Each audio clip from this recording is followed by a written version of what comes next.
WQEE 99.1 FM The Key, Newman, Sharpsburg, Franklin, LaGrange. The views and opinions of this show and program are not the views and opinions of this station, its management, or its clientele. It's now time for the House of Light presents The Wisdom Cafe, each and every week at this time on 99.1 FM WQEE. Here's this week's special.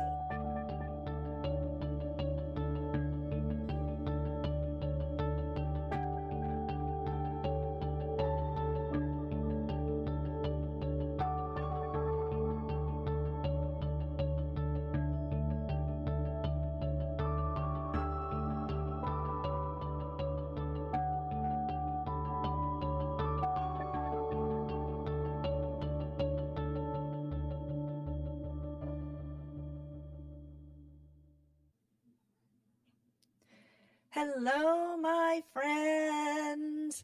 We have got the latest Tuning Up to Thrive interview with my dear, dear friend, April. She is an expert in both human design, which you've heard me talk about, and the gene keys. And I look forward to hearing from April today about the gene keys. So, April, why don't you tell us a little bit about yourself, and then we'll talk about the gene keys. All right, that sounds good. Sandra, thank you so much for having me on. It's always an honor, and we have such good conversations, and just thank you so much. I'm really, really happy to be here with you today. My background, well, gosh, I'm a 3-5 like you, so I've done a lot of different things. I've worked in the medical industry. I was a foster parent, was an herbalist, I was a doula for a while, I'm an author, I'm a blogger, I've done a lot of things, and the gene keys kind of came on my radar one day. I'd been into human design for a while, and I'm very grateful for human design. It really gave me a very firm foundation in terms of the mechanics of how energy works in the human body and in interactions with other human beings. And so super grateful for human design, and really dove into that, got some education on it, started doing human design readings. But I kept stumbling upon this work called The Gene Keys by this man by the name of Richard Rudd. And when I would read what he was writing, and I'll speak from my heart here, because to me, that's the way you approach the gene keys. It's a heart-centered work. You approach it from your heart. When I would look at the things that he wrote and talked about, it just stirred something very deep in me. I love poetry. I've written poetry. I love literature, and it just resonated on a very deep soul level, heart level with me. And I kept running into it, and I finally thought, I need to really investigate this. And so I did research, as I do, and looked up the gene keys and did my profile. And when I looked at my profile, it was like he had somehow snuck into my mailbox and read my mail. It was so profound, and there was so much that resonated very deeply with me on a soul level. And I knew this was the other part to what I was looking for. Human design was really filling a big part for me in terms of understanding myself. But this was diving into things that I had struggled with, shadow elements in my life. And that it was stuff that was already there that I maybe wasn't quite very conscious about. And once you become conscious of something, you have agency, and you can start to really work with it. And you can, in time, as you work with it, as you do this contemplation, because it is a contemplation, you start to see shifts in your life. And, it was an inspiring thing. It was difficult. I mean, when I dove into it, because it was bringing up a lot of things, but that's how we heal, is when these things come to the surface.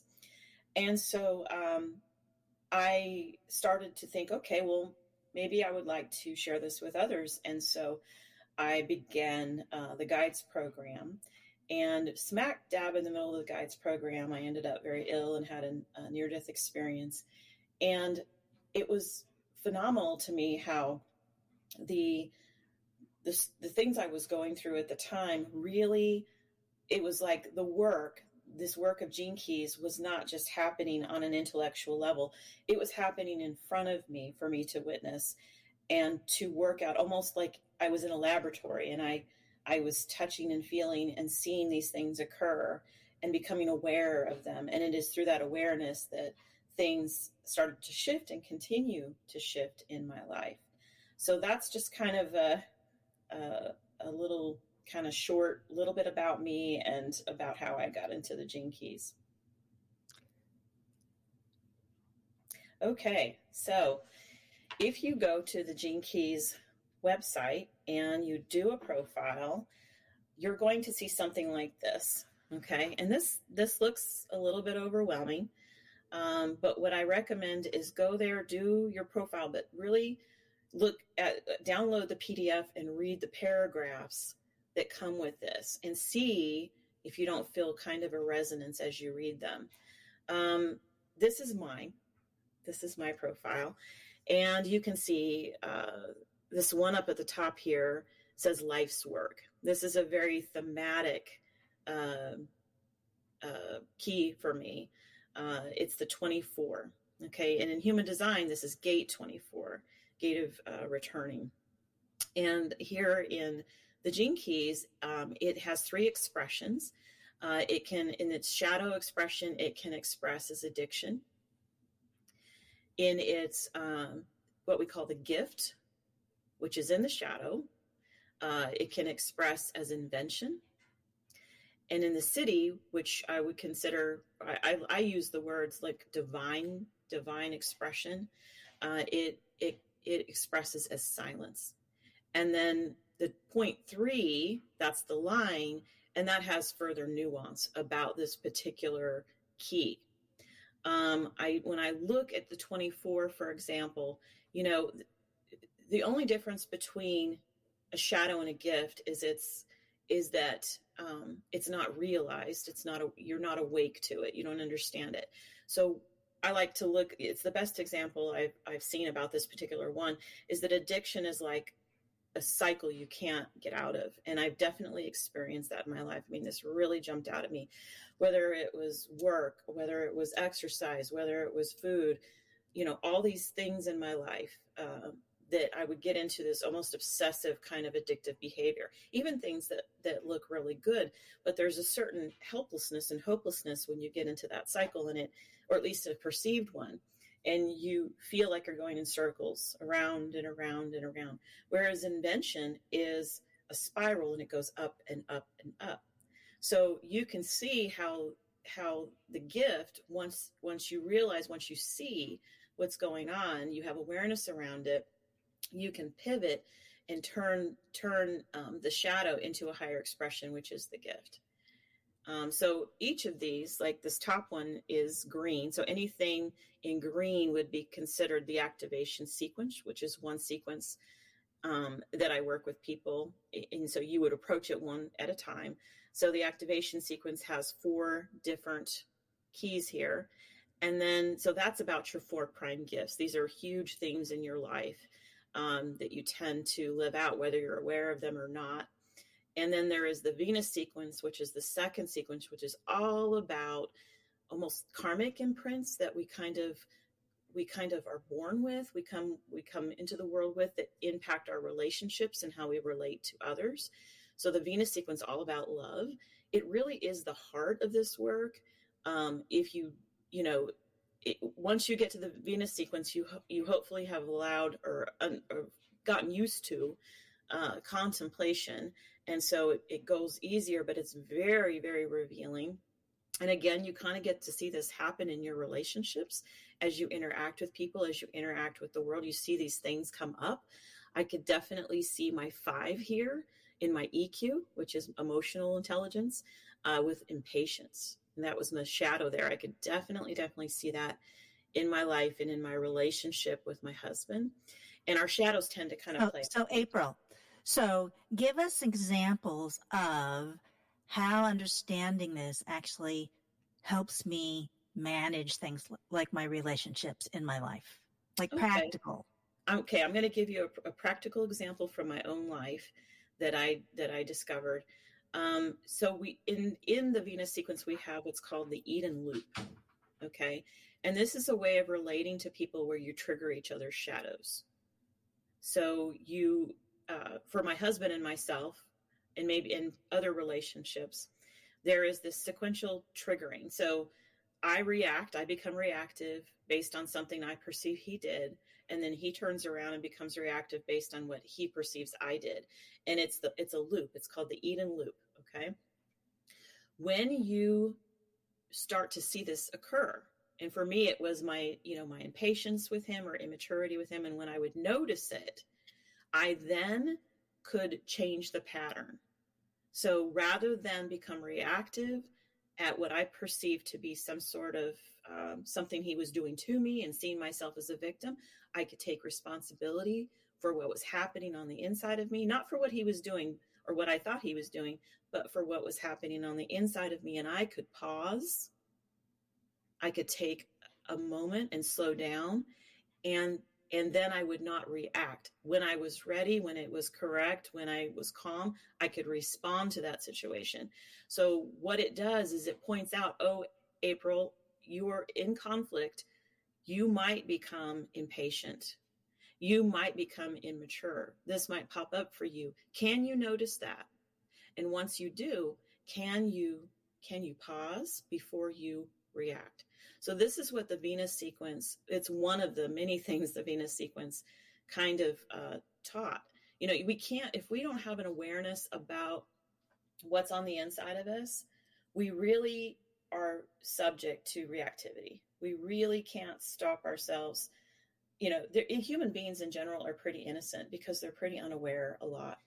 Until we know something, until we notice it, there's really not too much we can do about it. But once we've noticed it, we have that option of slowing down, of pausing, and changing the pattern. So when I started to do this in my relationship with my husband and other relationships in my life, I noticed that the dynamics between us shifted. And what happens is when you start to notice what's going on in you, they notice less of what you're doing. They notice less the reactivity, and they just automatically, they don't even have to necessarily be interested or know anything about the gene keys. It automatically causes them to start to pause and think about what's going on in them, because they're not. That's the thing with the Eden loop. If I can focus on your reaction, then I don't have to focus on what's going on in the inside of me. Does that make sense? Yes, it does. And so what I hear you saying is, just like with human design, if it helps me understand what I'm doing and how I'm reacting better, I have the ability to be aware of that and make a choice in the moment to shift. Yes. Yes. And even if the other person has no interest in understanding of this, it helps make your relationship smoother. Yes. Because I'm changing it over here on my end, and they then respond in a different way as the dynamic changes. Yes. It has kind of this kind of like ripple effect outward. And this is not just in romantic relationships. This is in our professional relationships, our friendships. If we can become conscious and aware of what's going on inside of us and meet whatever is going on with compassion, by embracing it. That's the thing. I always kind of like compare the shadow to, if I had a bad cut on my arm, I certainly would not cut off my arm, right? It doesn't make a lot of sense. Our shadows are part of us. They're unhealed wounds. You could say, I like to call the Gene Keys kind of like our curriculum on our hero's journey. They are the things that we've come here to kind of learn to work with and transmute into a higher expression. So we don't want to hate on ourselves or be negative towards those shadows. We want to deeply embrace and love ourselves and give ourselves lots of compassion as we extend that to others as well, knowing they have their own life curriculum. And the reason that our fractals kind of come together is because we help each other work those things out. There's no accidents in who we attract onto our fractal, and who we interact with, because it provides that contrast that we all need to grow and to evolve and to become the highest expression of who we came here to be. And so this work is important, is needs to be approached with a lot of love and compassion. And I think that's the biggest thing I try to get across when I'm teaching classes or guiding classes. We don't use the word teach in human design, or if I'm working one-on-one with someone, is please have a lot of compassion with yourself, because when you don't know something, you can't help necessarily how you react to it. But once you become aware, you can work with that thing. And so let's be very loving. Let's embrace and accept these parts of ourselves. Like we're welcoming back a little child that, is had a little moment. Let's be very kind and parent ourselves. And then as we do, these things just kind of naturally shift. And it doesn't happen overnight. It takes time. It takes awareness. It takes contemplation. But little by little by little, we make progress on this journey, and we see our life start to bloom. We see ourselves just really start to change in the way that we, and not just us, but everybody that we come in contact with. So when talking with people about human design, I talk about how it also describes all of your gifts. Mm-hmm. And it's the same thing with gene keys. Tell us a little bit about that. So yes, when we were looking at the chart, you can see that there was the shadow at the bottom, and then just above it was the gift. So within every shadow, there is a gift. So all of those points that you were seeing on that profile all contain gifts. And the gift is the higher expression of who we really are. It is really who we are. It's what we've come to give to ourselves and to one another. And you can kind of see, so when you look at the bottom, you see my shadow addiction, just above it invention, go down to the 1.5, you see entropy as a shadow, freshness. So how do we break entropy? We break the pattern and bring in something fresh into our lives. So all of these, it gives you kind of a map to find the gifts that are in your shadow.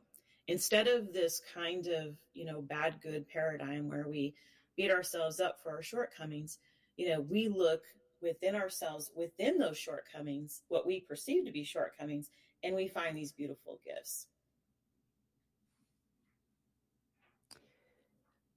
So tell us another story about how this has made a difference in your understanding of yourself and your life. I think one of the biggest things it's helped me to do is have a great deal of compassion and love for myself, in that I understand that these, you've heard of the hero's journey, Joseph Campbell's work, that we all come here with certain challenges. All of us, we all have them.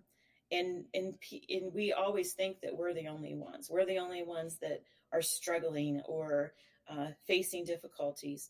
And that's not true. The human experience, this movie, as Ra used to call it, is all about facing these giants and overcoming them and it's a hero's journey. It's about empowerment.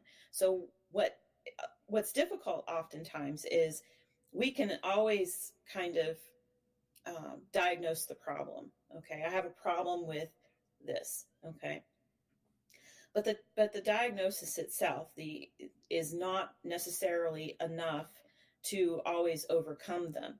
What Gene Keys does is it gives you kind of I don't like to say the word formula, but I'm not coming up with a better one. It gives you kind of a map. Okay, so that's a better word. It gives you a map to overcome them, to work with them. And, I like to give the analogy, if you're in a car and you're trying to get to a destination, you have a destination in mind. Okay.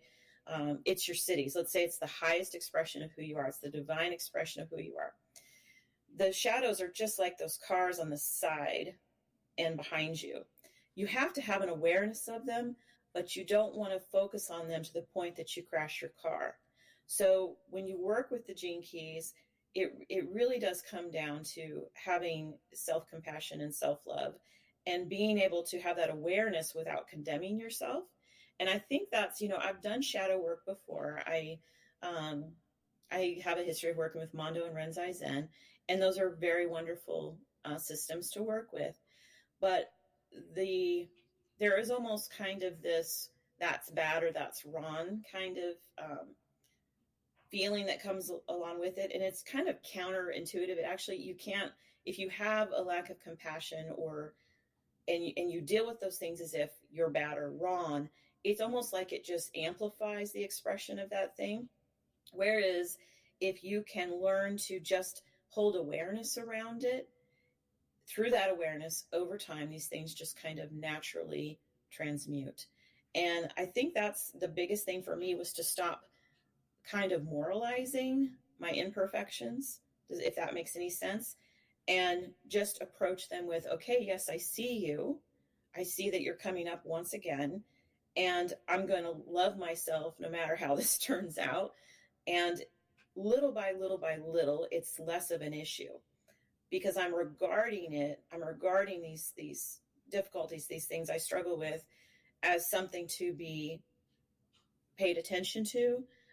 Why? Gabor Mate always asks about addiction, and I can talk on this because this is pretty much my major shadow.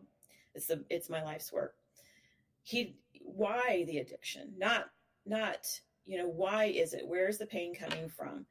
What, having an awareness over why is it that I feel like I have to do this thing in order to feel, better, to feel peace. Well, in the case of something like addiction, it can be pain that we don't want to feel. It can be boredom that we don't want to feel, any kind of discomfort, right? So can I learn to sit with that discomfort? Can I learn to be with it? That has been a big part of this work. In every single one of those keys that you see, there's a certain amount of can I be with the discomfort? I'm feeling this impatience. Can I be with it? Can I approach it rather than, it's bad that I feel impatient right now, or I'm a bad person because I feel impatient now? Can I approach it with, oh, I see that you're feeling impatient. Let's just allow impatience to be there. And, an uncomfortable emotion only lasts about 90 seconds. So if I can just sit with that rather than push it away, it really doesn't last a long time. And that's been part of that self-compassion for me. Can I sit with this discomfort? And as I do that, it's less and less of an issue as time goes on. But again, it's not overnight. It's allowing those things to come, being feeling like it's safe to have those things come up for you, and just allowing them to be. I know it really helps me when doing human design for myself or with others to go looking for, there's a gift here too. Yes, tremendous. Yes, every shadow has a gift within it. So the thing that we push away, the shadow, when we push it away because we call ourselves bad or it bad, contains the very thing that we need. So rather than push it away, embrace it, bring it close, sit with it, feel it, allow it to have its expression. That doesn't mean that we go around blowing up on people or doing awful things. We just sit with it. We have an awareness that it's happening within me. I am feeling, that need right now to go on Amazon and buy a bunch of things, right? Or go on a shopping spree.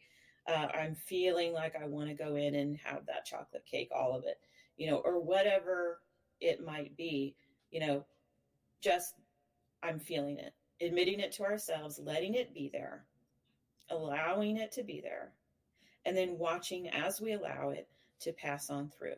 And then your awareness around it is greater and greater. So, I realized that, there's a chocolate cake in there. And this time I'm like, I can feel this discomfort rather than go in and do something harmful and eat that whole thing.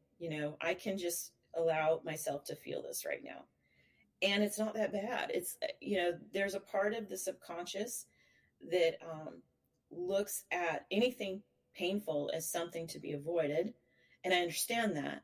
But pain and discomfort in life is part of life. And so if we can learn to fully accept that and allow ourselves to experience it, it keeps it from becoming amplified and it shortens the duration of it. That's the good news. Thank you so much. You're It's been a welcome. wonderful conversation. Thank you.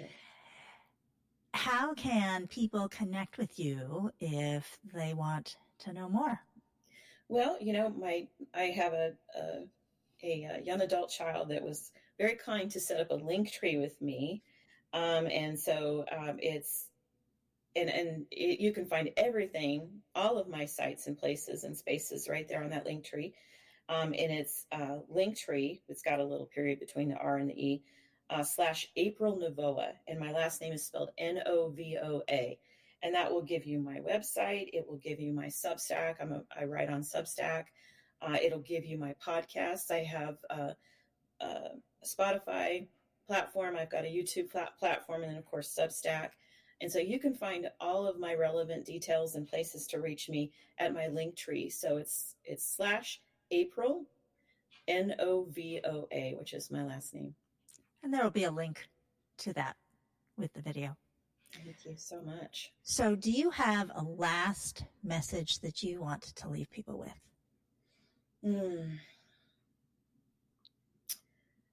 We need to learn to have an open heart. I feel like, that is the central message of the Gene Keys. It's about learning to live with an open heart. And what that means is it means becoming spacious first for ourselves, because if we don't do it for ourselves, if we don't become loving and keep an open heart towards ourselves, we cannot do that for anyone else. So living with an open heart means creating kind of a spaciousness for yourself and for all of the good, the bad, the ugly, and everything in between. Everything that is there, everything that is the sum total of who you are. So making space for that, once we can do that for ourselves, we can extend that to others. So I guess that would be what I would like to leave this with.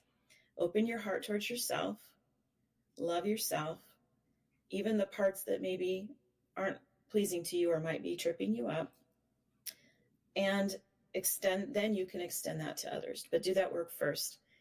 And also, I just want to mention, if you want to get your free profile, you can go to genekeys.com and do it there. And it's super simple. I would really recommend reading the synopsis, which are the 4 paragraphs. You can download the PDF, and I think that most people will be quite surprised and even maybe elated that they'll feel seen when they see it. Thank you so much, April. It's always so nice talking with you. It's been a pleasure, Sandra, and I just appreciate you so much, and thank you for giving me this platform to talk about the Gene Keys, because they are my heart. Wonderful. So thank you for watching this interview, and connect with April if you feel inclined to, dip your toes in the water of the Gene Keys. Turn up the flame, feeding your magic, and we will see you soon. Thank you.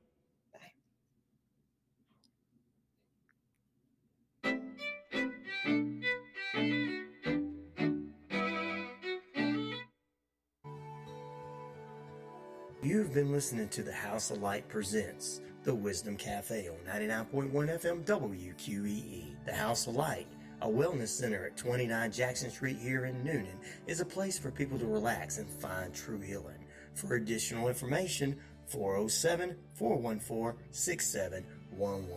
Remember to tune in next week for another healing message from the House of Light presents the Wisdom Cafe right here on 99.1 FM WQEE.